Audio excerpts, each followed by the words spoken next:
আল্লাহ রাব্বুল আলামিন এই জন্য বলছেন যে আমি আল্লাহ রাব্বুল আলামিন আকাশকে সমুন্নত করেছি, আর আকাশকে আমি কত সুন্দর করে তৈরি করেছি। তোমরা সেই আকাশের দিকে তাকাও। আমি আকাশের দিকে আমরা তাকাইলে পরে আমাদের ঈমান মজবুত হবে, ঈমান শক্ত হবে। ওয়াইলাল জিবালি কাইফা নুসিবাত ওয়াইলাল আরদি কাইফা সুতিহাত ওয়াইলাল জিবালি কাইফা নুসিবাত। আল্লাহ রাব্বুল আলামিন বলেন, ও বান্দারা তোমরা ওই সেই পাহাড়ের দিকে তাকায় দেখো। আমি রব্বুল আলামিন কত সুন্দর করে পাহাড় তৈরি করেছি। এক একটা পাহাড় পৃথিবীর মধ্যে বিশাল বিশাল পাহাড় আমি আল্লাহ তৈরি করেছি। তার মধ্যে সৌদি আরব হলো সবচেয়ে বেশি পাহাড়, তার মধ্যে বহুত পাহাড় হলো সবচেয়ে বড় পাহাড়। নাকি আমি আল্লাহ কেন তৈরি করেছি? এই পাহাড় থেকে যদি তোমরা তাকায় দেখো তাহলে তোমাদের মাথা গোল হয়ে যাবে। কারণ যে এই পাহাড় গুলা এমনি এমনি আমি সৃষ্টি করে নাই। কারণ হলো যে পাহাড় গুলা প্রায় কয়েক মাইল বা 2.5 মাইল পর্যন্ত গাড়া আছে। কি জন্য আছে? যে পৃথিবী যেন হালা ডোলা না করে, পৃথিবী যেন ডুলে না পড়ে, এই জন্য আমি এই পাহাড়কে আল্লাহ তৈরি করে রাখছি পৃথিবীর ভারসাম্যতা রক্ষা করার জন্য। আর সেই পৃথিবীর মধ্যে যে পাহাড় গুলো আছে এইগুলা তোমরা তাকা দেখো, এরা কেনা করলো, কার কোন বৈজ্ঞানিক করলো? আমি বৈজ্ঞানিক ছাড়া এরা কেউ করতে পারে নাই। আপনারা আমাকে একটা পাহাড় বানানো নিয়ে পারবো, ক্ষমতা নাই। আল্লাহ সুন্দর করে পাহাড় বানা রাখছেন। আর এই পাহাড় গুলাই একদিন দেখবেন যে সব চূর্ণ বিচূর্ণ হবে। আল্লাহ রাব্বুল আলামিন যেদিন হুকুম করবেন সব তুলার মতো উঠতে থাকবে। আর এই পাহাড় গুলা আমি আল্লাহ তাকা রাখছি, বানা রাখছি। তোমরা দেখা তোমরা ওর থেকে শিক্ষা গ্রহণ করো। শিক্ষা গ্রহণ করে তোমরা কি করো? ঈমান মজবুত করো। وإلى السماء كيف رفعت وإلى الجبال كيف نصبت وإلى الأرض كيف سطحت। আল্লাহ রাব্বুল আলামিন বান্দাদেরকে লক্ষ্য করে বলেন, হে বান্দারা, আমি জমিন কিভাবে তৈরি করলাম, জমিন কিভাবে সৃষ্টি করে রাখলাম তোমরা লক্ষ্য করে দেখো। আর জমিনের মধ্যে তোমরা বিচরণ করো। অন্যায়ের ভিতরে আল্লাহ রাব্বুল আলামিন বলছেন, ওয়াল্লাযী জাআলা লাকুমুল আরদা জালুলান ফামশু বিমানাকিবিয়া ওয়া কুলু মির রিজকিহি ওয়া ইলাইহিন নুশুর। আল্লাহ রাব্বুল আলামিন বলতেছেন, শুধু আমি জমিনকে তোমাদের জন্য বিছানা স্বরূপ বানাইছি। এই জমিনকে বিছানা স্বরূপ বানাইলাম, তোমরা এই জমিনের উপরে বিচরণ করবে, চলাফেরা করবে।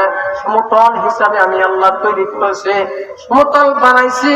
বানানোর পর এই সমতল জমিনের মধ্যে তোমরা চলাফেরা করবে, রাস্তাঘাট করবে, রাস্তা বানাইবে, তৈরি করবে।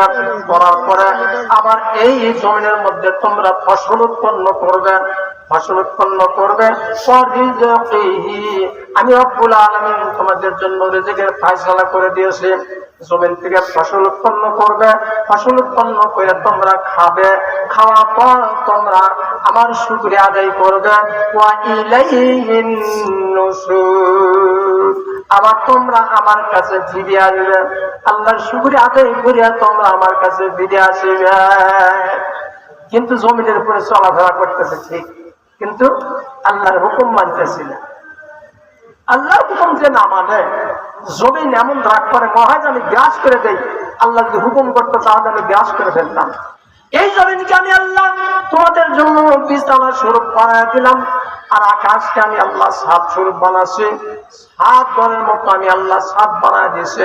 জমিনটা আমি বিছানা বানা দিলাম, এই জন্য বানা দিলাম, সমতল করে দিলাম। সমতল করে দেওয়ার পরে আবার বৃষ্টি হলো। বৃষ্টি হওয়ার পর এই পানি সরবরাহ করার জন্য, পানি প্রবাহিত করার জন্য আমি রব্বুল আলামিন আবার তোমাদের জন্য সাগরের ব্যবস্থা করে দিছে। নাকি খান? বৃষ্টি হলো কিন্তু পানি জমার জায়গা নাই, তাহলে আমার বান্দারা বিপদের মধ্যে পড়বে, বিপদ আসিয়া যাবে। এই জন্য আমার বান্দার সুবিধার জন্য আমি জমিনকে বিছানা বানা দিলাম, সমতল করে দিলাম।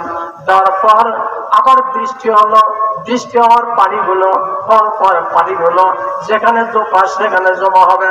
নদীতে পানি হয়, পানি হওয়ার পর আবার সেই পানিগুলো দেখা যায় আস্তে আস্তে গড়িয়া গড়িয়া সেই সাগরের দিকে চলে যায়। আবার আল্লাহ যখন হুকুম করে সেখান থেকে উৎপন্ন হইয়া সারা দেশে ছড়ায় যায়। আল্লাহ রাব্বুল আলামিন বলেন, বান্দারা এই দৃশ্যগুলা তোমরা দেখো, দেখিয়া তোমরা আমার হুকুম আহকাম মানো। এরপর আল্লাহ রাব্বুল আলামিন সুন্দর করে বলতেছেন বান্দারা, এরপর আল্লাহ বলেন ওয়াইলাল আরদি কাইফা সুতিআ ফাযাক্কির। আল্লাহ রাব্বুল আলামিন নবীকে লক্ষ্য করে বলতেছেন, হে নবী ফাযাক্কির, আপনি উপদেশ দিন, আপনি মানুষকে উপদেশ দিন, ভালো উপদেশ দিন। মা ফাযাক্কির ইন্নামা আনতা মুযাক্কির, আপনি তো শুধু উপদেশ দাতা আর হেদায়েতের মালিক হলাম আমি আল্লাহ।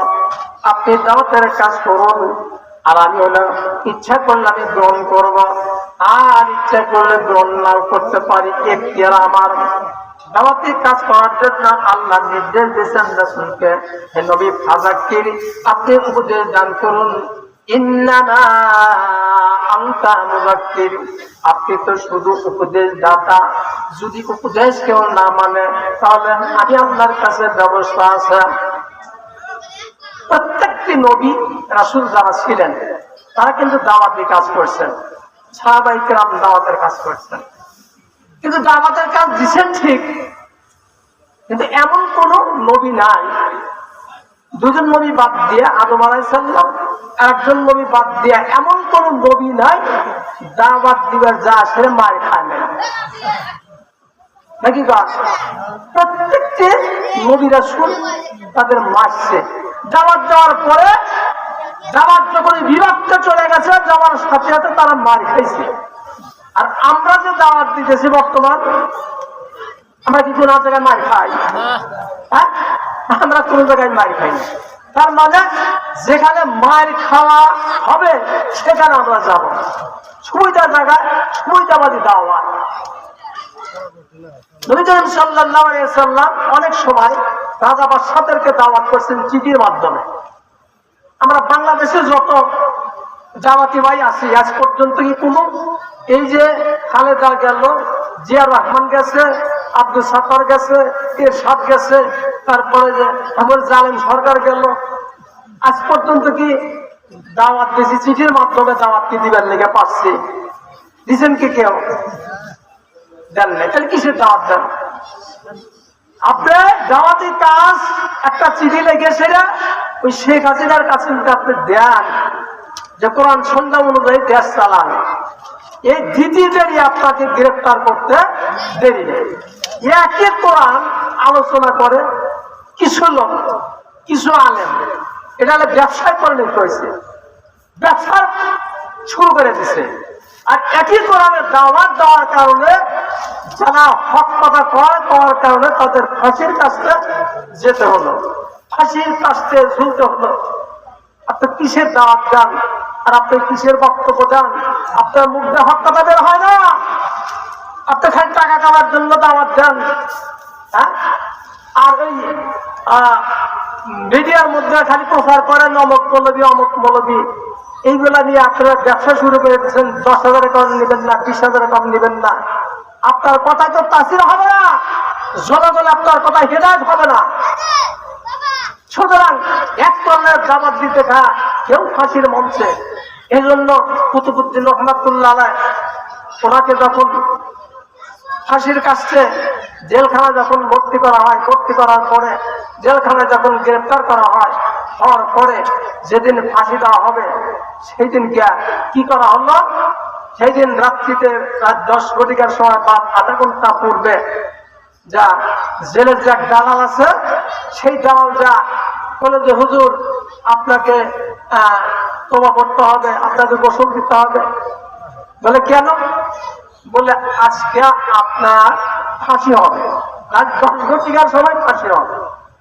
কুতুবউদ্দিন রহমাতুল্লাহ আলাইহ বলতেছে, ভাই তোমার কালমা আমার পড়া লাগবে না, তুমি যে আমাকে কালমা পড়াইবা, কালমা পড়ানোর কারণে তুমি কি পাইবা? বলে আমি সরকার থেকে ভাতা পাবো। বলে তুমি আমাকে কালমা পড়াইবা, তওবা পড়াইবা, পড়ানোর কারণে সরকার থেকে তোমাকে ভাতা দেবে, আর ছেলে সন্তান নিয়ে তুমি জীবন যাপন করবে। আর একই কালমা তাফসীরের কারণে সরকার আমাকে ফাঁসি দিবে। সুতরাং তোমার কালমা আমার কালমা আকাশ পাতাল পার্থক্য, সুতরাং আমাকে কালমা পড়ার প্রয়োজন নাই। আমাকে তোমাকে কালমা পড়াইতে হবে না, একই কালমা, তুমি কালমার হকিকত বোঝো নাই, সুতরাং তুমি কালমা আমাকে পড়ে তুমি সরকার থেকে ভাতা নিবে, আর আমার পড়ানোর পরে সরকার আমাকে ফাঁসি দিবে, সুতরাং তোমার কালমা আমার পড়া লাগবে না। একই করে আলোচনা করার কারণে এই সমস্ত ওলামায়ে কেরামদেরকে জেলখানায় ভর্তি করা হলো, ফাঁসির মঞ্চে দেওয়া হলো। এরপর আল্লামা সাঈদী সাহেবকে হত্যা করা হলো। বহু আলেম এসে এভাবে তাদেরকে গ্রেফতার করে বেড়ে জেলখানার মধ্যে আবদ্ধ করা হলো। আর ওই আল্লামা দেলাওয়ার হোসেন সাঈদী যখন কোরআন তাফসীর যখন শুরু করে দেয়, পঙ্গপালের মতো মানুষ যায়, আর সেখানে যাওয়ার পর মুসলমান হয়ে যায়। অর্থাৎ কি বাইরা যারা দাওয়াতে আমরা কাজ করি, আপনি গণনা করেন কয়জন মানুষ বাংলাদেশের মধ্যে আপনি মুসলমান বানানোর দিকে পারছেন? যে একটা প্রমাণ দেখান। ভালো কথা, আপনি দাওয়াত দেন, ভালো কথা। তাফসীর খুলে দেখেন, কোরআন হাদিস খুলে দেখেন, আল্লাহ নবী কোনদিন মুসলমানদেরকে দাওয়াত দেয় নাই। আল্লাহ নবী দাওয়াত দিয়েছেন মুশরিক যারা, কাফের যারা, বেঈমান যারা, আল্লাহর হুকুম যারা মানে নাই, আল্লাহর বিধান যারা মানে নাই, তাদেরকে দাওয়াত করেছেন। আর আপনি যেখানে সুবিধা পাবেন সেখানে যা দাওয়াত দিবেন। আল্লাহ নবী দাওয়াত দিয়ে যা মার খেলাম, সাহাবায়ে কেরাম মার খেলাম। আর আপনি যখন দাওয়াত দিবেন যান, দাওয়াত দেওয়ার পর কয় হুজুর এই 3 দিনের মধ্যে আপনারা পাক শাক করবেন না, খাবারের ব্যবস্থা আমরা করব, আপনি রান খাইবেন, গোস্ত খাইবেন, আর দাওয়াত দিবেন। এই দাওয়াত আল্লাহর দরবারে গ্রহণযোগ্য হবে না। যদি এই দাওয়াতের প্রতিবাদ যদি আপনি দাওয়াত দেওয়ার পরে যদি আপনার প্রতি আঘাত না করে, তাহলে আপনি কিসের দাওয়াত হইলেন?